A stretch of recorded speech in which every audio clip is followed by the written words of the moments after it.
Hey guys, welcome back to my channel. So today I wanted to film for you guys my pregnancy slash birth story. So if you are interested in watching that, then just keep watching. So first of all, I found out that I was pregnant on August 5th of 2016. I had to think about it for a second. It's been that long. But yeah, I found out that day, and I remember for a couple of days before I did the test, me and Javier had talked about it, and he was just like, no, you should just wait to do the test. Just wait a couple more days. And I was just kind of really anxious. Basically, I wanted to go ahead and do a test because I just wanted to get that idea out of my head. Like if I wasn't, like I didn't want to get my hopes up thinking like, that I'm pregnant and then find out that I'm not. So I just kind of wanted to do the test to reassure myself, that I'm not pregnant, because to me, like, I really felt like I was not pregnant. I was like, no, like, no way. I didn't feel pregnant. I mean, I didn't know what it was like to feel pregnant, but I was just kind of like, no, I don't think so. But yeah, when I took the test, it was positive, and I was in shock. I was like, what in the world? It was crazy because, I don't know, it was just such a shock for me, like such a surprise, like to see that like little line be there and it say that I'm pregnant. It was such a crazy but happy moment. So I remember me and Javier had talked before getting pregnant, oh, whenever you get pregnant, I would like for you to tell me like in a cute way, like, surprise me. And I agreed with that. I thought that was super cute. And I probably would have done something like that because I'm super cheesy like that. But yeah, so I was in such a shock and like surprised that I immediately FaceTime, and I was like, oh my gosh, I'm pregnant. I showed him the test, and he was at work during that moment. So I feel like I just left him like, what? Like he was like, what is going on? But yeah, just, told him to bring a couple more tests just to like, I guess, make sure that I am. And the test that I did was just the one that shows the line, and the ones he brought me were digital ones, and they both said that I was pregnant. I think they said 3 to 5 weeks because the one that I took, it also says the weeks. But yeah, so we were so surprised, so happy. It was crazy, and it seemed like not real for us. And so then we stayed up. I remember that night talking about like, baby, and is it a boy or a girl, and all these things. Like we were really excited finding out that we were pregnant. So then when I was about 6 weeks, I had my first appointment to go to the OBGYN. And basically we were going there to confirm still that, I was pregnant. So, you go in there, they make you do like pee on a stick, like do another test. Sorry, TMI.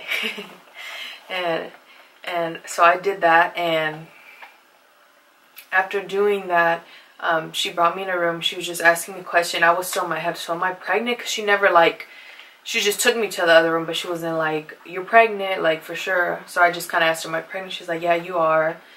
You're this far. So I remember I had to come back the next week to get an ultrasound because she said the baby was still too small to do anything yet. So at 7 weeks, we had our first ultrasound, and we saw the baby teeny, teeny, tiny.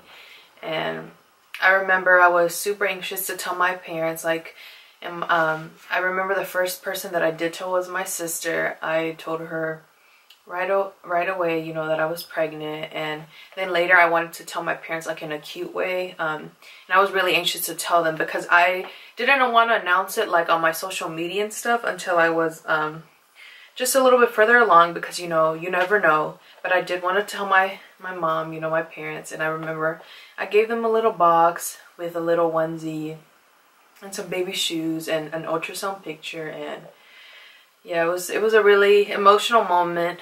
I cried. But yeah, it was really nice. So yeah, and basically overall my pregnancy, I would say, was like a good pregnancy. Like, thank God. Like, I feel like I didn't go through much. Like, I didn't go through the vomiting, the nausea, or anything like that. I was really tired throughout my whole pregnancy. I didn't feel like doing anything. So being pregnant helped me out. Thanks, Javier, for everything you did while I was pregnant. Anyways, but yeah, and at 18 weeks, I did find out that I was gonna have a boy. And I remember Javier wanted to wait till his birthday, but I wanted to find out as soon as possible, just, you know, to have that feeling of, you know, like, oh, my baby is a boy, or, you know, a girl, or, you know, just thinking about names after finding out the gender. So yeah, I found out it was a boy with my parents, and then he found out later, and then we announced it. But yeah, and then, like I said, I feel like my pregnancy was pretty smooth. I did at the end get really, really swollen, and I got really big, like my arms, my legs. I got really big. I gained a lot of weight, probably like 50 plus pounds. And so, yeah, so and I did get a lot of acid reflux, and like it's a little like saying that, you know, if you have acid reflux, your baby's probably gonna have a lot of hair. And I didn't know what to think, you know. A little bit of me believed it, but also was, you know, kind of like maybe that's not true. So yeah, anyways, you know, towards the end of your pregnancy, you start going every week. And I remember from like just overall finding out I was pregnant, just thinking about the delivery, I did know that I wanted to have a natural birth and that I did not want to be induced. Like that just to me sounded like, it just didn't sound good to me. Like it just, I would hear all these stories and all these videos of people talking about it, and it just sounded like something scary, to be honest, for me. So I really didn't want to get an induction done. But yeah, I remember since I started going, when they started checking me to see if I was dilated, every time I would go, they would tell me I was not dilated, you know, that my cervix was thinning, but nothing, like the baby was in position where he was supposed to be, like he was in, I guess, down enough, if that's the correct term for that. But yeah, and so yeah, and by 38 weeks, you know, they kind of told me, you know, by the time you're 39 weeks, we do have to start talking about getting induced, because, you know, I guess it's a safety procedure for them, like to tell me, like, of course they can't force me to do, but it's just, basically they're giving me their opinion that, you know, that it's the best thing to do at this point. So then I remember we went to, my last appointment was April 10th, 2017, and I remember that day, since every time I would go to get checked, it was like, no, nothing's going on, you're not dilated. I felt like it was going to be the same thing. So I remember I showered the night before, but we just got up, me and Javier got up that morning, we just were like, let's just go really fast, like either way I know I'm going to get sent back home, so yeah, let's just get this over with. So yeah, then we did that, and we went up there, and basically first she did an ultrasound, I guess to make sure that the fluid was okay, that the baby was doing okay. And then she was kind of like, oh, you know, I'll let the doctor talk to you about it, but your fluid is low. And that's when I got kind of like concerned, you know, like of course as a mother hearing that, it's kind of, even though it's my first pregnancy, obviously it doesn't sound like anything good. And then she was like, do you want to know like an estimate weight? And we were like, yeah. And she said 9 pounds. And I was like to me, my world ended there for a minute. Like, what? Like 9 pounds? And I know that it can be, or I've heard, you know, because I've had my family members, you know, have big babies, and they say it's just harder, or, you know, it can be more difficult. And I was just kind of scared. Like, I remember when we went back to the room, I was just kind of like, I was crying. I was like, I don't care at this point. Like, I'll get induced. Like, my baby's 9 pounds. Like, he's going to be really big. Like, I need to get induced, you know. Like, even though I was scared at that moment, I was like, I'm going to get induced. Like, I was already telling myself that was going to happen. So then the doctor came in, he checked me, and he was like, I guess by feeling it, I don't know. He was like, wow, that's a big baby. And we were like, okay, you know. And he was like, basically, yeah, that the fluid was low, and that he wanted me to go to the hospital right away. And I remember I was like, well, can I eat first, or like go home and take a shower? He's like, no, like I recommend you go straight there. And he was also like, what hospital are you planning to deliver at? And before, I had done some like hospital tours, and I decided on a hospital that was a little bit further from me, but I really liked that hospital. But when I told him, he recommended that I go to the one that I live closer to, because he said that the NICU here was better. I don't know if that's true, or he just, you know, kind of said that. But anyways, I just agreed with him. I just kind of, if he recommended it, then I was gonna do it, you know. So then I went to the hospital and I got a room, and basically, you know, they put the IV, they took some blood. Same too, has the hiccups, just this.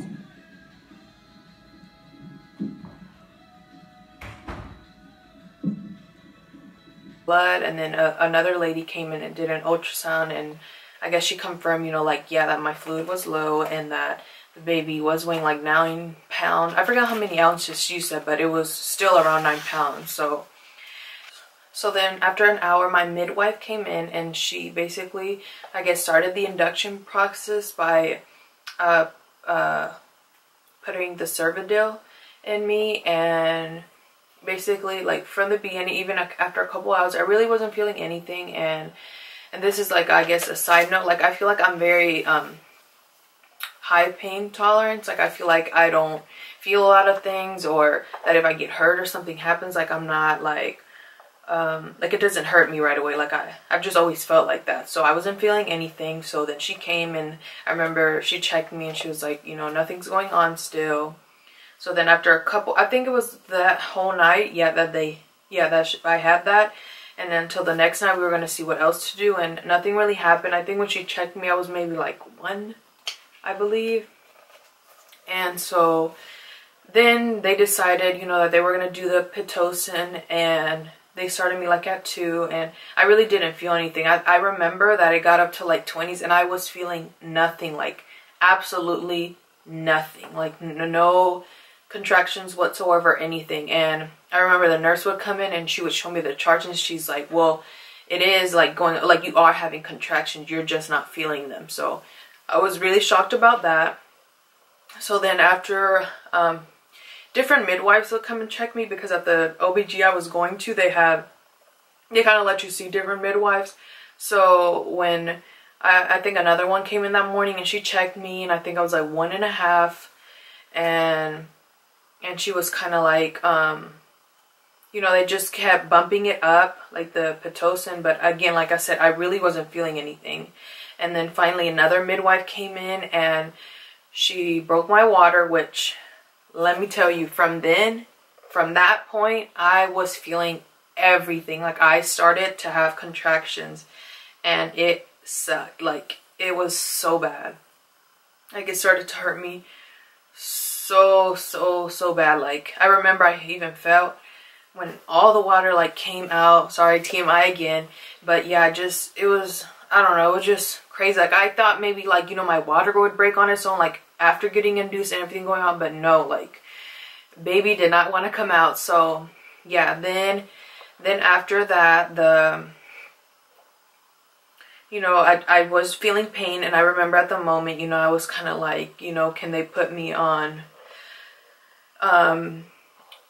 pain oh no, sorry, before I was feeling all the pain. And then finally they checked me again, and she was like, you know, you're like at a 2 now. And she was finally like, you know, we're gonna give you a break.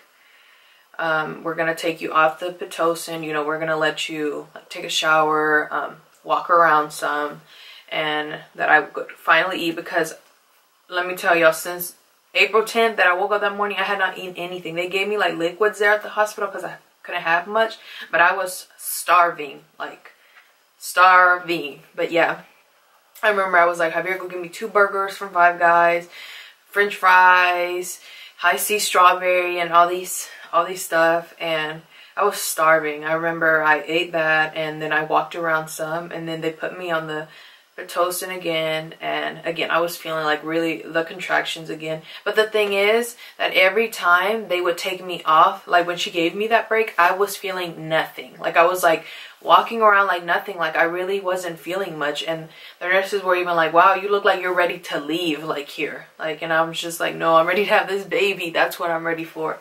But yeah, so yeah, like I was saying, I was there.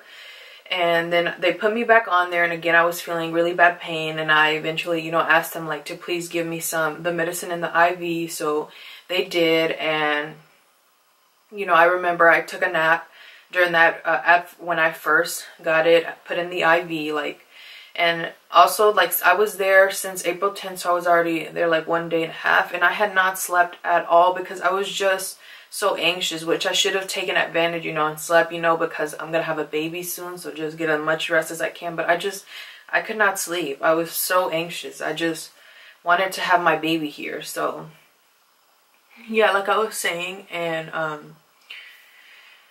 I finally fell asleep. Then I woke up, and I was feeling horrible, like horrible. I just felt like the contractions were coming, like one after the other, like coming, like they were coming. And I remember they came and checked me again, and I was like at 4, I believe.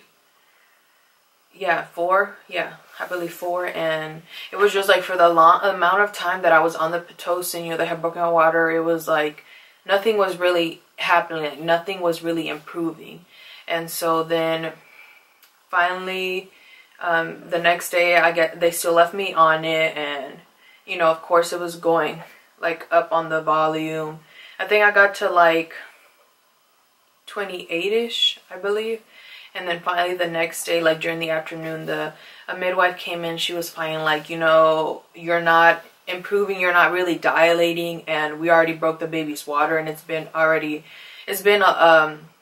like a long time that your water has been broken. So at this point, you know, we think you need to do a C-section. So I remember also, like I said, I wanted to have a natural birth, so I really didn't want to have a C-section. That's why I wanted to try the natural way, because I felt from the get-go, my doctors, since getting into the hospital, they wanted me to have a C-section right away. But I told them that I at least wanted to try the natural way. So that's why I was there for so long trying. But yeah, you know, I had just gone through so much in those days that, you know, I just looked at my mom and my sister, and they were just kind of like, yeah, you know, do it. And I remember at that point I was feeling so down, and I don't know, I couldn't even really think. And I just saw my mom and my sister, and they were like, you know, you're finally gonna have your baby, he's about to be here. And you know, so they put everything on me, all that purple, the purple suit, the hat, and you know, they gave Javier his clothes, and yeah, put that like little jacket kind of thing. Sorry, I don't know medical terms or what these things are named, but yeah.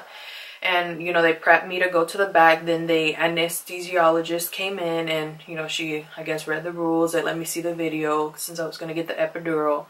And then they finally took me back to like where the C-section was going to be, and Javier had to wait like 30 minutes while they like got everything ready, and they gave me the epidural. And then finally he came in. After 2 days, we have to get you out through the C-section, baby. I can't wait to see you. Love you, baby. You better be good to your mom, because look what she's going through for you. Love you. Give my kiss. Sorry, I look ugly. Nah, she looks beautiful. And once they came in, you know, they put that little sheet over you so you can't see. And I told her, like, you know, I was cold, the anesthesiologist, because she was by me the whole time. And I told her, you know, I was cold. So I guess that's why they put that coat on you, you know, to make you warmer if you are cold. So she did, and they started to do that. Of course, I couldn't feel anything, thank God, because, you know, I've read or heard where epidurals go wrong and you feel something. And she did poke me to make sure I wasn't feeling anything. And I wasn't, thank God. But yeah, so that started, and then like it didn't feel long to me, but I think it was like maybe 10-ish minutes, and then I finally heard my son cry. My son was finally here. Like, I remember when I heard him cry, I just immediately started to cry, because it was like after all those days and everything, like, you know, my son was finally here. Like, hearing him cry was like, I guess you could say, like a sigh of relief for me. So I was so happy, you know, that my son was finally here there after everything. And so after that, I remember they weighed him, and so then after that they weighed him, and I remember I just heard the nurse yelled, "He's 10 pounds 9 ounces," and I was like, are you kidding me? I just had a 10-pound baby. Like, I just kind of like, because I was crying at the moment, I just kind of like cry laugh, like, oh my gosh, like that's crazy. But I mean, I was expecting at that time, a moment, like,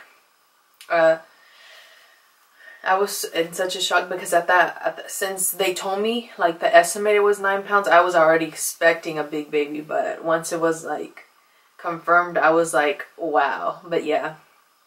So then after that, like I remember they told Javier that he had to go with the baby like to the recovery room, and I remember that then I started to feel really, really hot. And I remember I told the anesthesiologist like that, and she just kind of turned off the jacket.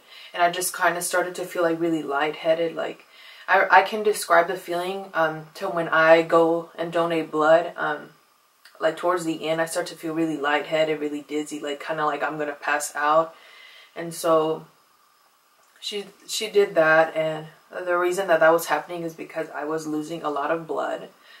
After they delivered the baby. I'm not sure what it is or the medical terms or why it was, but yeah, I was basically losing a lot of blood, and I did lose a lot of blood, and I guess she had to, I guess, help that or patch it up, or I'm not sure. Like I said, I'm not sure the medical terms, but basically they just kind of had to get that under control. And once I guess they got it under control, they let me go to the recovery room, but they had to give me blood. Like I think from what I heard them talking, they did have to give me like a good amount, and which to me now sounds crazy, like, you know, that happened to me, and that thank God, you know, like I got through that, and that everything was okay, because I feel like that could have easily turned into like a bad situation. So thank God for that.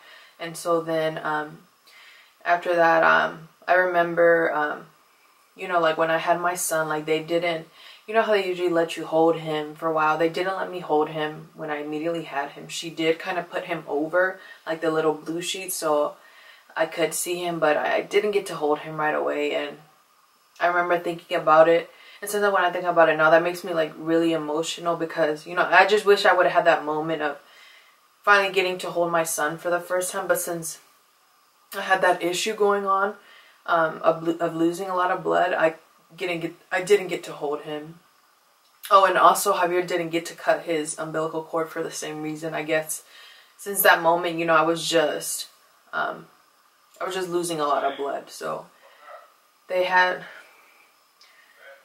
since that, yeah, Javier didn't get to cut his umbilical cord because of that reason, that I was losing a lot of blood. So yeah, so we didn't really get like all those kind of like special little moments, but, you know, thinking about it, like I'm fine losing those moments, but as long as my son was okay, which he was, thank God. So I finally went over there, and I remember I could just see him from the side. He was like in a little bed, and I could just see him, and I told Javier, how's he doing? Like, what is he doing? Is my baby okay? Is my baby okay?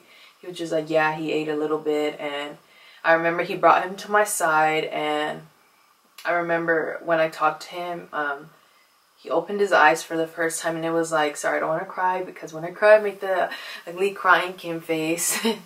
But yeah, it was just that moment of, you know, like, he knows he's with his mom, you know, like, he recognized who that voice was. So it was a beautiful moment for us. And yeah, I had to stay in there.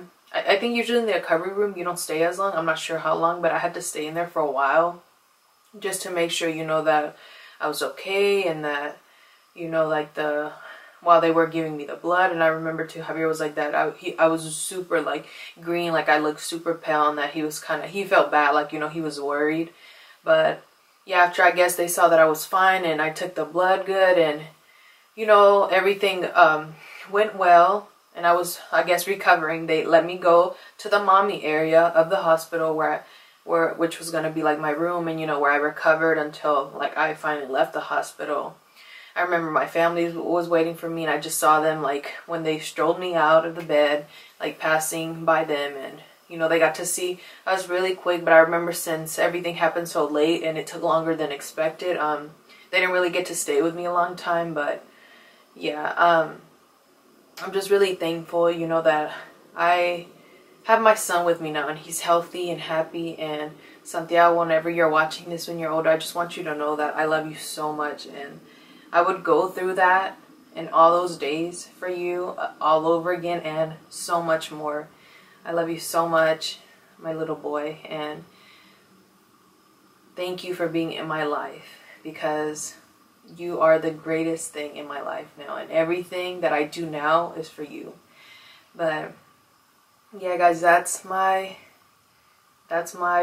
pregnancy / labor story for you guys. I hope you guys enjoyed it, and I guess got to know a little bit, y'all got to know like a side of me, you know, like my mommy side, like, you know, going through that moment. And I also want to do like, bring this up too, that induction. I feel like it can be talked about like in a scary way, but I think everybody has their own experience. Like, it of course is never like something like, you know, of course everybody wants to go into labor naturally, and of course having to get it induced really does sound negative, but I just think that everyone has a different experience. And to me, like, what helped me through that, you know, was having my family members and just praying. I remember, that's all I remember doing, and that was going through my head while I was like going through labor and the pain. I was just praying, like, God, let me get through this for my son. Like, just let me get through this. And, you know, and that's why I got through it, in my opinion. Maybe some people don't believe in religion or anything, but I respect whatever religion anybody is, or if you're not. But yeah, that's just to me what helped me. And I just say, like, just be positive, and, you know, like, everything will turn out good. So just be positive. I just wanted to put that little note in. But yeah, I hope that next time that I do get pregnant, you know, I hope it's different, or, you know, at least that happens naturally. But yeah, thank you guys so much for watching and for the support, and, you know, for taking time out of your day to watch my video. So I appreciate y'all so much, and I'll see you guys next time. Thanks so much. Bye.